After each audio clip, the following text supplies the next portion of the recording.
Good morning, everyone. My name is Victoria.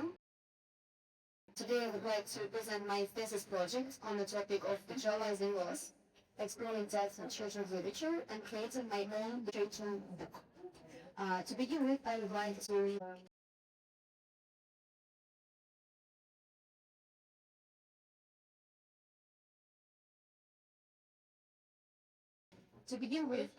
to explain the structure of my speech. My presentation is divided into 4 parts: problem, research, design solution, and future development of my project. You can see the navigation of my presentation at the top of the slides on the left corner, so everyone will understand on which step we are here. As we are all know, death is inevitable part of our lives, yet it still remains one of the most systematically avoided topic in discussion in children and parents' relationships. When children ask questions about death, many adults respond with silence, avoidance, or some kind of euphemisms. And although these reactions intend to protect and save children, psychological research shows that often the cases increase their anxiety and confusion rather than reduce it. But where all of this hesitation comes from, and why this topic is still such a difficult subject to talk about? Historical research by Philippe Aliès can answer this question. In 1974, philosopher and historian analyzed the children's relationship with death, how it changed through the time. And in the Middle Ages, for example, death was a visible part of their lives. Children witnessed death. They saw illness, funerals, mourning rituals, and death was a part of ordinary life. But everything changed in the 19th century. Death became increasingly medicalized and emotionally sensitive topic. As life expectancy increased, early death came to be viewed more as a disruption of life and less as natural process. This shift encouraged euphemisms, emotional distancing, and growing belief that children should be protected from it, rather than including them in their conversations. And even nowadays, that in some cultures, still children can attend funerals. They may even witness death, but usually there's no explanations at all. So, seems like being present does not necessarily mean understanding the case and understanding what is happening around. Psychologist Van Ederberg, in his research, showed that children, those families avoided honest conversations, experience higher levels of anxiety and misunderstanding than those who understood and heard clear explanations.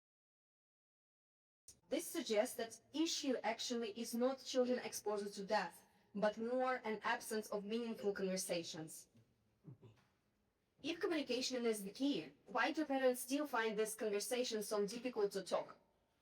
To answer this question, I first looked on how parents approach this topic, and research shows that many parents try to genuinely want to discuss this issue and to talk about this and support their children, but usually they don't know what to say. So they come and they often turn to external communication tools. For example, one of the most widely recommended resources can be children's picture books. To understand how death is currently presented to young children, I conducted a comparative analysis of contemporary books addressing death and grief. Rather than asking which book is better, I focused on how each communicates the concept of death. The analysis examined that I developed 4 aspects: visual approach, language, development suitability, and of course, the representation of death itself. Analysis revealed a wide range of thoughtful visual and narrative approaches. Some books rely on symbolism, others on metaphors, some on humor, emotional storytelling, and so on and so forth. Each contributes something valuable to the discussion of this topic.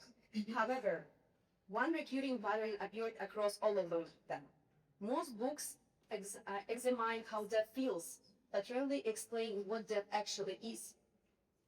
and in a more clear and appropriate, age-appropriate way. And this, of course, revealing a huge gap, an important gap, that children start understanding them to grieve before they are taught what that means. That insight became the starting point of my own design project.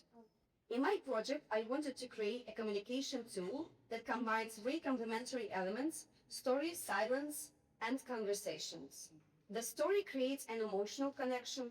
Biological explanation helps to build this understanding, and interactive parts helping to build the encourage to help have more meaningful conversation between parents and a child.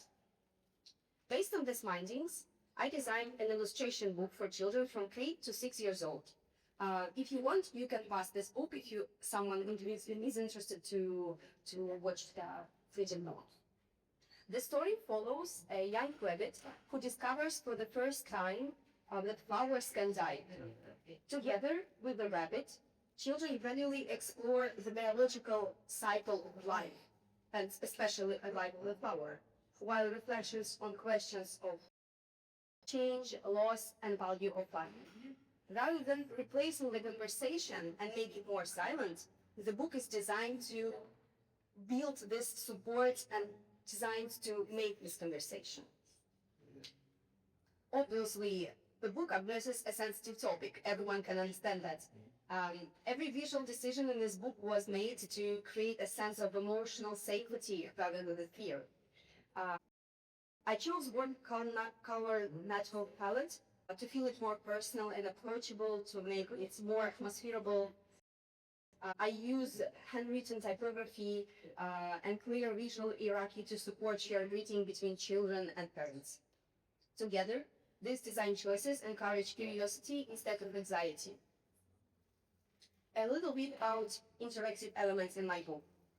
They were designed to transform reading into shared conversation rather than passive experience.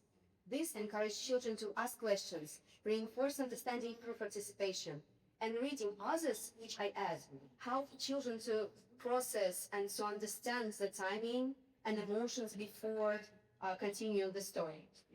In this way, book supports not only children's understanding of death, but also communication between their parents and children. And of course, I can say that this book is not meant to answer every question about death. It's just the beginning to build this conversation that grows with the child. And future books can expand the conversation from different perspectives.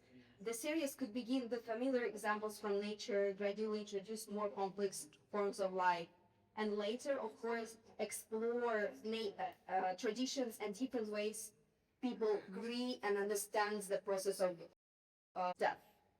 In this way, the topic is introduced step by step, growing with alongside the child cognitive and emotional development.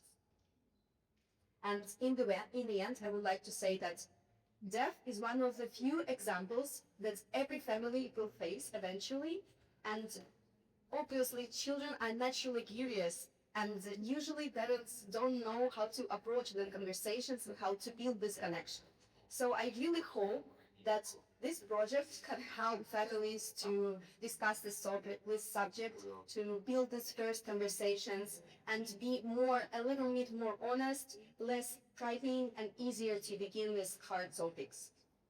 That's all.